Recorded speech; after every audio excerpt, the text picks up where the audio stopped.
মেঝের মধ্যে পড়ে কাতরাচ্ছে পুষ্প। রাতে জ্বর জ্বর ভাব আর মাথা ব্যথার জন্য বাসনগুলো না মেজেই সে ঘুমিয়ে পড়েছিল। কিন্তু এই সামান্য ভুলের যে এত বড় মাসুল দিতে হবে তাকে সে কল্পনায়ও ভাবেনি। বাসন না ধোয়া আর দেরিতে ঘুম থেকে ওঠার অপরাধে মার খেতে হলো তাকে। ঘুমের মধ্যেই তার চুলের মুঠি ধরে মারতে শুরু করে তার সৎ মা রেজিনা খাতুন। একে তো শরীরে জ্বরের দুর্বলতা, তার উপর সৎ মায়ের অত্যাচার সহ্য করতে না পেরে পুষ্প অজ্ঞান হয়ে যায়। জ্ঞান ফিরতেই নিজেকে সে মেঝেতে আবিষ্কার করে। উঠে দাঁড়ানোর চেষ্টা করে সে, কিন্তু সে ব্যর্থ হয়।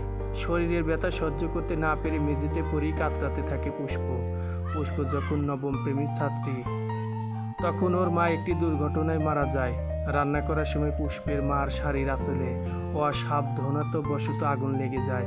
বাসায় কেউ না থাকে তখন কেউ পুষ্পের মাকে সাহায্য করতে এগিয়ে আসতে পারেনি। ভয়ে পুষ্পের মা জ্ঞান হারিয়ে ফেলে। প্রতিবেশীরা পোড়া গন্ধ পেয়ে গিয়ে এসে পুষ্পের মাকে অগ্নিদগ্ধ অবস্থায় পড়ে থাকতে দেখে তারা দ্রুত তাকে উদ্ধার করে হাসপাতালে নিয়ে যায়, কিন্তু তাতে শেষ রক্ষা হয়নি। পুষ্পকে রেখে পুষ্পের মা চলে যায় না ফেরার দেশে। হয়ে যায় আকাশের তারা পুষ্পের মা মারা যাওয়ার 3 মাসের মাথায় পুষ্পের বাবা পান্না রহমান বিধবা রেজিনাকে বিয়ে করেন। সেই দিন থেকে পুষ্পের জীবনে এক কালো অধ্যায়ের সূচনা ঘটে। আত্মীয় প্রতিবেশীরা বলেন সেদিন পুষ্পের মায়ের লাশের সাথে খাটিয়াই করে পুষ্পের জীবনের সুখও চলে গিয়েছে। এসএসসিতে ভালো ফলাফল করার পরও পুষ্পকে এই মফস্বল শহরের কলেজে ভর্তি হতে হয়। কয়েকদিন হলো এইচএসসিতেও আসা শুরু ফল করেছে। ভর্তি পরীক্ষা দিয়ে এসেছে, ফলাফলের অপেক্ষায় এখন। কোনো একটা ভালো ভার্সিটিতে চান্স পেলে এই বাসা থেকে বেরোতে পারবে পুষ্প। পুষ্পের বাবার মেয়েকে প্রতিষ্ঠিত করানোর ইচ্ছে থাকলেও রেজিনা খাতুন চান যত তাড়াতাড়ি সম্ভব পুষ্পকে বিয়ে দিয়ে নিজের পথের কাঁটাকে সরাতে। এরই মধ্যে ঘরে খাবার আর ওষুধের বাক্স নিয়ে প্রবেশ করেছে পুষ্পের বাবা পান্না রহমান। উনি পুষ্পকে বিছানায় তোলেন। বাবা, তুমি আমার রুমে এসেছো? মা জানলে তো রাগ করবে, তোমাকে বকাঝকা করবে। মেয়ের এমন অবস্থা দেখে তিনি কান্না ধরে রাখতে পারছেন না। অশ্রুসিক্ত চোখ নিয়ে পুষ্পের দিকে তাকায় পান্না সাহেব। হুবহু মায়ের মতো দেখতে হয়েছে পুষ্প। এই মুহূর্তে চোখের সামনে শুধু পুষ্পের মায়ের মুখ ভাসছে তার। ও পারে গিয়ে তিনি কি জবাব দেবেন? মেয়েকে একটু সুখে রাখতে পারেনি সে। পুষ্পকে খাওয়াতে খাওয়াতে বলে রেজিনা রাখিকে নিয়ে নিলয়দের বাসায় গিয়েছে, ও কিছুই জানবে না। খেয়ে ওষুধ নিয়ে তুই চুপচাপ ঘুমিয়ে পড়বি। সামান্য জ্বরই তো হয়েছে, এত চিন্তা করছো কেন? তুই কোনো কথা বলবি না, খেয়ে শুয়ে পড়বি। মা আর বোনের কাপড়গুলো তো ধুতে হবে, সে আমি করে দেব। তুই চুপচাপ আমার কথা মতো খেয়ে শুয়ে পড়বি। পান্না সাহেব মেয়েকে খাইয়ে দিয়ে চলে যায়। পুষ্প বাধ্য মেয়ের মতো বাবার কথায় শুয়ে পড়ে, কিন্তু তার ঘুম আসে না। সময় নষ্ট না করে পা বাড়ায় হেসেলের দিকে। দুপুরের জন্য কাতলা মাছের মুড়িঘণ্ড, ডাল, সবজি আর ভাত করে। রান্না শেষ হলে ঘরদোর ঝাড়ু দিয়ে মুছে কাপড় ধুতে যায়। পান্না সাহেব বাসায় না থাকায় হাতের কাজগুলো পুষ্প গুছিয়ে নেয়। উনি থাকলে এই অসুস্থ শরীর নিয়ে কিছুতেই পুষ্পকে কাজ করতে দিতেন না। গোসল করে এসে টেবিলে খাবার বেড়ে রেজিনা খাতুন রাখিকে ডাক দেয় পুষ্প। মহারানী তাহলে আমাদের রান্না করেছেন? কি যে বলিস না বোন, তোদের জন্য করব না তো কার জন্য করব? হাসি মুখে রাখির কথার জবাব দেয় পুষ্প। মুখে ভেংসি কেটে রেজিনা খাতুন বলে আদিক্ষাতা একটু কম করবি পুষ্প। কথায় কথা বাড়ে, তাই পুষ্প আর রেজিনা খাতুনের কথার জবাব দেয় না। রাখির পাশেই দাঁড়িয়েছিল পুষ্প। ডাল নিতে গিয়ে রাখি ইচ্ছে করে ধোয়া ওঠা গরম ডাল পুষ্পের উপর ফেলে। পুষ্প চিৎকার দিয়ে ওঠে। পুষ্পের যে যন্ত্রণা হচ্ছে তা দেখেও না দেখার ভান করে রেজিনা খাতুন। ঝাঁঝালো কণ্ঠে বলেন ডাল পড়ে জায়গাটা নোংরা হয়েছে, পুষ্প তাড়াতাড়ি পরিষ্কার কর। পুষ্প দাঁতে দাঁত কামড়ে জায়গাটা পরিষ্কার করে, তারপর ছুটে যায় বাথরুমে। পোড়া স্থানে অনবরত পানি ঢালতে থাকে। ইতিমধ্যে পোড়া স্থানে ফোসকাও পড়েছে। আজ পুষ্পের জন্মদিন। অন্যান্য জন্মদিনের মতো এইবারও ফজরের নামাজ পড়ে তাড়াতাড়ি সকালের নাস্তা তৈরি করে কবরস্থানে যায়। খেজুর গাছের নিচে চিরকালের জন্য ঘুম দিয়েছে পুষ্পের মা। আজ সারাদিন যতটা সম্ভব এখানেই সময় কাটাবে পুষ্প। আজ হয়তো পুষ্পের মা বেঁচে থাকলে পুষ্পের এত কষ্ট সহ্য করতে হতো না। পাড়াপড়শি আত্মীয়রা আফসোস করলেও পুষ্প করে না। সব কিছুকে ভাগ্যের লেখন হিসাবে মেনে নিয়েছে। পুষ্পের কপালে যদি সুখ বলে কিছু থাকে তবে তা আপনা আপনি আসবে। কেন জানি আজ পুষ্পের খুব চিৎকার করে কাঁদতে মন চাইছে, কিন্তু সে পারছে না চিৎকার দিতে। মায়ের কবরের পাশে বসে নিঃশব্দে কাঁদতে থাকে সে। হঠাৎ আচমকা পুষ্প খেয়াল করে কে যেন তার চুলের মুঠি ধরে টানছে। পিছন ঘুরে রেজিনা খাতুনকে দেখতে পায়। মা তুমি? আমি তো নাস্তা বানিয়ে আসছি। বানাই আসছিস মানলাম, কিন্তু বাসনগুলা পরিষ্কার করবে কে? আজ তো আমার জন্মদিন, তাই ভাবলাম আম্মুর কবরের কাছে গিয়ে একটু বসে থাকি। জন্মে যেন উনি আমায় উদ্ধার করছেন। এখনো বাসায় যাবি আর বোনের জন্য রান্না করবি। মেয়েটা আমায় অনেক দিন ধরে বলছিল যে ওর নাকি বিরিয়ানি খেতে ইচ্ছা করছে। পুষ্প আর কথা বাড়ায় না, দৌড়ে যায় বাসার দিকে। পুষ্প বাসায় যেতেই দেখে রিয়া ড্রয়িং রুমে সোফায় বসে নেল পালিশ দিচ্ছে। পুষ্পকে দেখতে রিয়া, শোন পুষ্প, কিছু বলবি বোন? আজ বিকেলে আমি বন্ধুদের সাথে ঘুরতে যাব, তুই একটু আমার নীল জামাটা আয়রন করে দে না। আমি ফ্রিজ থেকে মাংস বের করে ভিজিয়ে তোর জামা ইস্ত্রি করে দিচ্ছি। কথাটা বলেই পুষ্প এক মুহূর্ত সময় নষ্ট করে না। ফ্রিজ থেকে মাংস বের করে বরফ গলানোর জন্য পানিতে ভিজিয়ে সে রিয়ার ড্রেস ইস্ত্রি করতে যায়। ইস্ত্রি করে বাসনগুলো মেজে বিরিয়ানির মশলা বাটে। এরই মধ্যে মাংস থেকে বরফ ছেড়ে গেছে। পুষ্প আর দেরি না করে মাংস কষানোয় হাত লাগায়। মাংস চুলায় বসিয়ে এক মনে আকাশের দিকে তাকিয়ে আছে পুষ্প। এরই মধ্যে রেজিনা খাতুন রান্নাঘরে আসেন। এসে পুষ্পকে ঝাঁঝালো কণ্ঠে ধমক দেন। আচমকা ধমক দেওয়ায় পুষ্প কিছুটা ভয় পেয়ে যায়। পিলে চমকে ওঠে পুষ্পের। কি হয়েছে মা? মাংস যে লেগে ধরেছে, সে খেয়াল আছে তোর? এ বাবা দেখছো, একটুও খেয়াল করি নাই মা। কথাটা বলেই পুষ্প মাংস নাড়তে শুরু করে। রেজিনা খাতুন এক টুকরা মাংস চামচ দিয়ে উঠিয়ে খান। খারাপ রাঁধে না মেয়েটা। মাংস খেতে খেতে রেজিনা খাতুন বলেন, শোন, বিকালে রিয়ার বন্ধুরা আসবে, তুই ওদের জন্য ভালো কিছু রান্না করে নিস। কি যে বলো না মা, রিয়ার বন্ধু মানে তো আমারও বন্ধু। আমি আমার বন্ধুদের জন্য খারাপ কিছু রাখতে পারি? হয়েছে হয়েছে, আর ঢং করতে হবে না। তুই পাটিসাপটা আর কাস্টার্ড ভালো রাঁধিস, এই দুইটা আইটেম যেন থাকে। আর বাদ বাকি কী করবি সেটা তোর উপর নির্ভর করে। তুমি একটু চিন্তা করো না মা, আমি সব সামলে নেব। তাই ভালো। কথাটা বলে রেজিনা খাতুন চলে যান। পুষ্প কষানো মাংসই চাল দিয়ে মিশিয়ে কিছুটা দমে রাখে। রান্না গুছানো হয়ে গেলে ঘর দোর ঝাড়ু দিয়ে মুছে কাপড় ধোয়। তারপর গোসল করে টেবিলে খাবার বেড়ে মা মেয়ে দুজনকে খাওয়ায়। খাওয়া শেষ হলে রেজিনা খাতুন বলে, ফ্রিজে ঠান্ডা ভাত আছে আর সেদিনের কিছুটা তরকারি আছে। পুষ্প তুই বিরিয়ানি ফ্রিজে তুলে রাখ। ভাত তরকারি খাওয়ার জিনিস নষ্ট করা ঠিক না। তুই ওগুলো গরম করে খেয়ে নিস। পুষ্প মাথা নাড়িয়ে সম্মতি জানায়। দুপুরের খাবার খেয়ে পুষ্প আবার হেসেলের দিকে পা বাড়ায়। এক চুলায় কাস্টার্ডের দুধ জাল দিতে শুরু করে, আর এক চুলায় সুজি বানায়। পাটিসাপটার জন্য কাস্টার্ড আর পাটিসাপটা বানিয়ে টেবিলে রেখে নুডলসের পাকোড়া আর আলুর চপ বানায়। এত কাজ করে পুষ্পের শরীর যেন একেবারে নুইয়ে পড়েছে। দাঁড়িয়ে থাকার শক্তি নেই তার। নিজের ঘরে গিয়ে বিছানায় গা এলিয়ে দেয় সে। পুষ্পের ঘুম ভাঙে রেজিনা খাতুনের চিৎকারের শব্দে। হকচকিয়ে ওঠে পুষ্প, গিয়ে দেখে রিয়ার বন্ধুরা এসে গিয়েছে। রেজিনা খাতুন রাগারাগি করছেন আর নাস্তা গোছাচ্ছেন। পুষ্পকে দেখেই তিনি, এতক্ষণে আসার সময় হলো নবাবজাদির, চোখটা লেগে গিয়েছিল তো, হয়েছে, আর অজুহাত দেখাতে হবে না। রিয়ার বন্ধুদের নাস্তা দেবে কে? আমি? তুমি যাও, আমি এখনই নাস্তা দিচ্ছি ওদের। রেজিনা বেগম আর কিছু বলেন না, চলে যান সেখান থেকে। পুষ্প ট্রেতে করে খাবার নিয়ে পরিবেশন করে। সবাই খেয়ে অনেক তারিফ করে, তবে পুষ্পের না, রিয়ার তারিফ করে। সবাই জানে খাবারগুলো রিয়াই বানিয়েছে। পুষ্প পাশেই দাঁড়িয়েছিল, সে কিছুই বলল না। রিয়ার একটা বন্ধু বলে, রিয়া, তোদের কাজের মেয়ে তো দেখছি খুব সুন্দর, দেখে মনেই হয় না যে ও কাজের মেয়ে। পুষ্পের বুঝতে বাকি রইল না যে কাজের মেয়ে বলতে রিয়ার বন্ধুরা তাকেই বুঝিয়েছে। পুষ্প আর কিছু বলে না, মুচকি হাসি দিয়ে চুপচাপ দাঁড়িয়ে থাকে। কেটে গেছে বেশ কিছুটা দিন। এরই মধ্যে পুষ্প একটা ভালো পাবলিক ভার্সিটিতে পড়ার সুযোগ পেয়েছে। তার বাবা তাকে পড়াতে পাঠাতে চাইলেও সৎ মা রেজিনা খাতুন তাকে পড়াতে নারাজ। ওনার মতে পুষ্পের এখন বিয়ে দিয়ে দেওয়া উচিত। দেখতে সুন্দরী হয়, বেশ কিছু ভালো ঘর থেকে পুষ্প বিয়ের প্রস্তাব পায়, কিন্তু তখন তার সৎ মাই পুষ্পের বিয়ে দিতে রাজি হয়নি। পুষ্পকে ভালো ঘরে বিয়ে দিতে কিছুতেই চান না তিনি। কাল এই শহর ছেড়ে চলে যাবে পুষ্প। তাই রাতে বাসন পরিষ্কার করে নিজের রুমে ব্যাগ গোছাতে শুরু করে পুষ্প। হঠাৎ রিয়া আর রেজিনা বেগম পুষ্পের ঘরে আসেন। দেখছো আম্মু কেমন করে পড়ার অজুহাত দিয়ে বাসা থেকে বের হচ্ছে। মুখে ভেংচি কেটে পুষ্পকে উদ্দেশ্য করে কথা বলে রিয়া। রেজিনা খাতুনও বাদ যান না, তিনিও রিয়ার সঙ্গে ধরে পুষ্পকে কটূক্তি করতে থাকেন।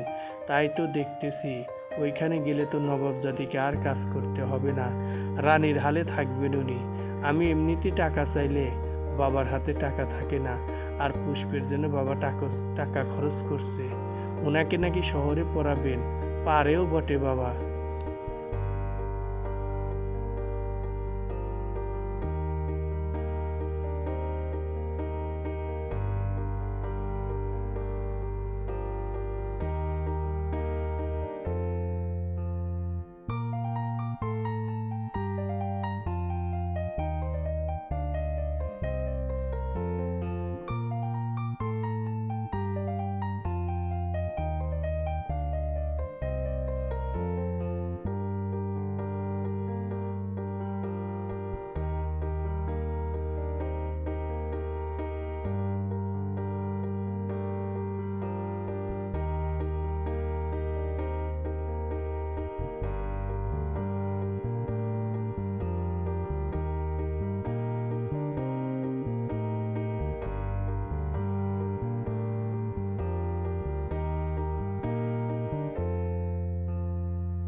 পুরুষ শাসিত সমাজে নারী নেহাতই এক শোষণের পাত্র। অথচ আমাদের সমাজ প্রায়ই ভুলে যায় পুরুষ শাসিত সমাজে শাসক পুরুষের জন্মদাত্রী নারী। স্টেশনে মিলির কোলে মাথা রেখে বসে নীরবে কাঁদছে পুষ্প। এরই মধ্যে ট্রেন আসে। অন্যান্য যাত্রীদের মতো ওরাও তাড়াতাড়ি করে ট্রেনে ওঠে। কিছুক্ষণের মধ্যেই ট্রেন চলতে শুরু করে। ট্রেন ছুটে চলেছে আপন গতিতে। পুষ্পের মন খারাপের কারণ খুব জানতে ইচ্ছে করছে উসামার। সে মিলিকে ডাক দিয়ে নিয়ে আলাদাভাবে জিজ্ঞাসা করে। সবটা উসামাকে বুঝিয়ে বলে মিলি। সবটা শোনার পর ওসামার মাথায় যেন রক্ত চড়ে বসেছে। রাগে ক্ষোভে ওসামার চোখ লাল বর্ণ ধারণ করে, কিন্তু সে নিজেকে সামলে নেয়। সে জানে পৃথিবীতে সময়ের জবাব বলে এক বস্তু এখনো আছে। সে ছেড়ে দেয় সব সময়ের উপরে। এই মুহূর্তে পুষ্পকে পাকিস্তানেও নিয়ে যাওয়া সম্ভব নয়। একে পৃথিবীর পরিস্থিতি, তার উপর কাগজপত্র ঠিক করতে অনেক দিন সময় লেগে যাবে। ওসামার পরিকল্পনা হচ্ছে আপাতত ম্যারেজ রেজিস্ট্রি করে পুষ্পকে মিলি বা ওসামার বিশ্বস্ত কারো কাছে রেখে যেতে। মিলি মানিকগঞ্জের মেয়ে, বাবা মা সেখানেই থাকে। বড় বোনের বিয়ে হয়েছে, সে ঢাকা থাকে। মিলিও বড় বোনের বাসায় থেকেই পড়াশোনা করত। পরে বাসা পরিবর্তন করার পর ভার্সিটি দূর হয়ে যায়, যার কারণে মিলি হলে থাকতে শুরু করে। মায়া মানে মিলির বড় বোনের ফ্ল্যাটের পাশে ফ্ল্যাটই খালি ছিল। মায়া সেখানে পুষ্প আর মিলির থাকার ব্যবস্থা করে দেয়। ম্যারেজ রেজিস্ট্রির পরে মিলির বোন মায়া ছোটোখাটো করে ঘরোয়া অনুষ্ঠান করে। পুষ্পের থাকার জিনিস কিনে গুছিয়ে দিয়ে ওসামা পাকিস্তান চলে যায়। পুষ্প আর মিলি নিজেদের হাত খরচ চালানোর জন্য আশেপাশে বাচ্চাদের টিউশন করাতে শুরু করে। বেশ ভালোই যাচ্ছিল সব। পুষ্প বাজার করে বাসায় ফিরছিল। হঠাৎ একটা গাড়ি এসে ধাক্কা মারে পুষ্পকে। পুষ্প ধাক্কা সামলাতে না পেরে পড়ে যায় আর জ্ঞান হারিয়ে ফেলে। গাড়ি থেকে এক সুদর্শন যুবক বের হয়। সে পুষ্পকে গাড়িতে তুলে হসপিটালে নিয়ে যায়। জ্ঞান ফেরে পুষ্পের। ছেলেটা গিয়ে পুষ্পকে সাহায্য করতে চায় যাতে পুষ্প উঠে বসতে পায়, কিন্তু পুষ্পকে ছেলেটিকে বাধা দিয়ে বলে, থাক, আমি একাই উঠতে পারবো। সাহায্যের জন্য ধন্যবাদ। উঠে পুষ্প হাসপাতাল থেকে বের হয়। রিকশার জন্য দাঁড়িয়ে থাকে। পুষ্পের সামনে গাড়িটা আসে, ঠিক সেই গাড়ি যে গাড়ি ধাক্কা দেয় পুষ্পকে। সামনের গ্লাসটা নামালে ছেলেটাকে দেখতে পায় পুষ্প। আপনি চাইলে আমার সাথে যেতে পারেন। পুষ্প আর কথার জবাব দেয় না। ছেলেটা আবার বলা শুরু করে, ভয় পাবেন না, আপনি নিরাপদ। তখন যখন কিছু করিনি, এখনো হয়তো কিছু করব না। তাছাড়া রিকশায় উঠলে ছিনতাইয়ের চান্স আছে, সামনে প্রচুর ছিনতাই হয়। কথাটা বলে ছেলেটা গাড়ি থেকে নেমে আসে। পিছনের ডোর খুলে পুষ্পকে ঢোকার জন্য আহ্বান জানায়। পুষ্প আর কথা না বলে ভিতরে ঢোকে। পরে ছেলেটাও গাড়িতে ওঠে, ড্রাইভ করা শুরু করে। পুষ্পও নিজের ঠিকানা বলে দেয়। ছেলেটা সেই অনুযায়ী গাড়ি ড্রাইভ করতে থাকে। ড্রাইভ করতে করতে ছেলেটা বলে, আপনার নামটা কি জানতে পারি? জি, আমি পুষ্প। Wow, nice name. আমি ঋদ্ধ। ওহ আচ্ছা, আপনি মনে হয় আনইজি ফিল করতেছেন। না, ঠিক আছে। এরই মধ্যে পুষ্পের বিল্ডিংয়ের সামনে গাড়ি পৌঁছে গেছে। পুষ্প ছেলেটাকে গাড়ি থামাতে বলে। ছেলেটা গাড়ি থামায়। পুষ্প গাড়ি থেকে নেমে ছেলেটাকে ধন্যবাদ। আরে এখানে ধন্যবাদের কি আর রয়েছে? এটা তো আমার দায়িত্ব। আমার আপনার কাছে ক্ষমা চাওয়া উচিত। আমার কারণেই তো আপনি ব্যথা পেলেন। ছেলেটা একটা কার্ড বের করে পুষ্পকে দেয় আর বলে, এইটা আমার কার্ড, প্রয়োজন হলে বলতে পারেন। আচ্ছা, ধন্যবাদ। কথাটা বলে পুষ্প গেট দিয়ে বিল্ডিংয়ের ভিতর ঢুকে যায়। ঋদ্ধও গাড়ি স্টার্ট করে নিজের গন্তব্যের দিকে রওনা দেয়। ফ্ল্যাটে ঢুকতেই মিলির একাধিক প্রশ্নের সম্মুখীন হয় পুষ্প। কিরে, তোর এই অবস্থা, কেমনে কি? ফ্রেশ হইতে দে, তারপর বলতেছি। পুষ্প ফ্রেশ হয়ে নেয়, তারপর সব মিলিকে খুলে বলে। এরই মধ্যে পাকিস্তান থেকে ওসামা ফোন দেয়। পুষ্প জানতে পারে কাগজপত্র অনেকটাই গোছানো হয়ে গেছে। খুব তাড়াতাড়ি পুষ্প পাকিস্তান চলে যাবে। দরজায় কড়া নেড়ে দাঁড়িয়ে আছে ঋদ্ধ। কিছুক্ষণ পর মিলি এসে দরজা খোলে। কাকে চায়? পুষ্প আছে? না, ও পাকিস্তান চলে গিয়েছে, সপ্তাহ দুয়েক হলো। এরই মধ্যে একজন মহিলা আড়াল থেকে বের হয়। ভালো করে মিলিকে দেখে, তারপর ছেলেকে মানে ঋদ্ধকে বলে, বাবারে, তোর যে পছন্দ এত ভালো, আমি জানতাম না। মা, তুমি যেটা ভাবতেছো ওইটা না, এই মেয়ে পুষ্প না। মা ছেলের কথাবার্তায় মিলি কিছুটা ঘাবড়ে যায়, কিছুই বুঝতে পারে না। ভদ্রতার খাতিরে মা ছেলেকে ভিতরে ঢুকতে অনুরোধ করে। মা ছেলে ঘরে ঢুকে মিলি নাস্তা বানানোর জন্য কিচেনে যায়। কিছুক্ষণ পর সে নাস্তা নিয়ে আসে। ট্রেতে করে নাস্তা নিয়ে এসে তাদের সামনে রাখে আর খেতে অনুরোধ করে। ভদ্র মহিলা চায়ের কাপে চুমুক দিয়ে বলেন, তা মা, তোমরা কয় ভাই বোন? জি, 2 বোন, আমি ছোট। তা বড় বোনের কি বিয়ে হয়েছে? জি, আপু পাশের ফ্ল্যাটেই থাকে। ডাক দাও তো উনাকে। আপনারা অপেক্ষা করুন, আমি আপুকে নিয়ে আসছি। কথাটা বলেই মিলি মায়ার ফ্ল্যাটের দিকে পা বাড়ায়। মায়া তখন মাহানা মানে নিজের ছোট বাচ্চাকে গোসল করাচ্ছিল। মিলি সব খুলে বলে মায়াকে। এমন কাণ্ডে আর 5টা মানুষের মতো মায়ারও অবাক হওয়ার কথা। এদিকে মিলির অনুপস্থিতিতে মাকে বোঝানোর জন্য আদা জল খেয়ে পড়েছে ঋদ্ধ। মা, এই সেই মেয়ে নয় যাকে আমি পছন্দ করেছি। এটা অন্য মেয়ে, ব্যাপার না। মেয়ে লক্ষ্মীমতী হলেই হলো, কেস উল্টা হবে জানলে আমি তোমায় কখনো বলতাম না। তোমার এমন কথাবার্তায় মেয়েটাও তো কনফিউজড আর নার্ভাস হইতেছে। কিছুক্ষণের মধ্যেই মায়াকে নিয়ে মিলি হাজির হয়। মিসেস রেহানা মায়াকে জানিয়ে দেন যে সে মিলিকে তার পুত্রবধূ করতে চান। ভদ্র মহিলার এমন কথার জন্য কেউ প্রস্তুত ছিল না। এদিকে পুষ্পকে না পেয়ে ঋদ্ধের মাথায় কাজ করছে না। যাওয়ার সময় সে মিলিকে জিজ্ঞাসা করে, পুষ্প পাকিস্তান কেন, বলতে পারবেন? ওর শ্বশুরবাড়িও যাবে না? শ্বশুরবাড়ির নাম শুনে ঋদ্ধের মাথায় আকাশ ভেঙে পড়ে। পুষ্প বিবাহিতা, আবার ওর শ্বশুরবাড়ি পাকিস্তান? কই, সেদিন পুষ্পকে দেখে তো কিছু মনে হলো না। পুষ্প বিবাহিত জানলে এত সব কাণ্ড হতোই না। ঋদ্ধ এক দৃষ্টিতে থ মেরে তাকিয়ে আছে। মিলি ওর সামনে তুড়ি বাজিয়ে বলে, কি, কই হারায়ে গেছিলেন? কোথাও না। আচ্ছা, আল্লাহ হাফিজ, টেক কেয়ার। আজ প্রায় 5 বছর পর দেশের মাটিতে পা রাখল পুষ্প। দেশ থেকে বিদায় নিয়েছিল 2 জন, ওসামা আর পুষ্প। আজ 3 জন পা রাখল দেশের মাটিতে, পুষ্প, ওসামা আর ওদের ছেলে মুনসিফ। পুষ্প আর কখনো বাংলাদেশে আসতে চায়নি, তবে ছেলের বায়নার কাছে হার মানতে হয় পুষ্পকে। প্লেন থেকেই বাংলাদেশের সৌন্দর্য দেখে মুগ্ধ হয় মুনসিফ। ভাঙ্গা বাংলায় বলে, আম্মু, তোমার বাংলাদেশ অনেক সুন্দর। এয়ারপোর্ট থেকে বের হতেই হিজাব পরিহিত একটা মেয়ে এসে পুষ্পকে জড়িয়ে ধরে। মেয়েটি আর কেউ নয়, পুষ্পের সুখ দুঃখের সাথে মিলি। এতদিন পরে বান্ধবীকে পেয়ে 2 জনই কান্নায় ভেঙে পড়ে। কেমন আছিস রে মিলি? ভালো থাকতে দিছো তুমি? প্রথমে পাকিস্তান যাওয়ার পর তো খুব ফোন দিতা, পরে তো কমাই দিলা। সরি রে। ওইসব বাদ দে, দুলাভাই কই? দুলাভাই তো তোমায় পছন্দ করছিল, কিন্তু ঘটনাচক্রে আমি ওনার গলায় ঝুইলা পড়ছি। ওই যে গাড়ির কাছে মেয়েকে কোলে নিয়ে দাঁড়ায় আছে। বলিস কি, তোর মেয়ে হয়েছে? দিবি আমায়? তোর মেয়ের শাশুড়ি হব। ওই যে আমার ছেলে মুনসিফ। বাবা, আন্টিকে সালাম দাও। আদুরে গলায় মুনসিফ মিলিকে সালাম দেয়। এতক্ষণে ওসামা গিয়ে ঋদ্ধের সাথে কুশল বিনিময় করে ফেলেছে। গাড়িতে উঠতে তাগাদা দিচ্ছে 2 জনকে। 2 জন গিয়ে গাড়িতে ওঠে। রাস্তায় সিগন্যালের কারণে জ্যামে আটকে আছে ওদের গাড়ি। হঠাৎ একটা মানসিক ভারসাম্যহীন মহিলা এসে গাড়ির গ্লাসে বারবার হাত দিয়ে থাপ্পড় দিতে থাকে। ওসামা মহিলাকে টাকা দিয়ে গাড়ির গ্লাস উঠিয়ে দেয়। 3-4 দিন পরে পুষ্প নিজের মফস্বল শহরে যায়। গিয়ে প্রথমেই মায়ের কবর জিয়ারত করে, তারপর নিজের বাড়ির দিকে যায়। দূর থেকে হলেও বাবাকে এক নজর দেখবে সে। কিন্তু গিয়ে জানতে পারে পুষ্পের বাবা চলে গিয়েছে না ফেরার দেশে। তা বছর 2 হলো।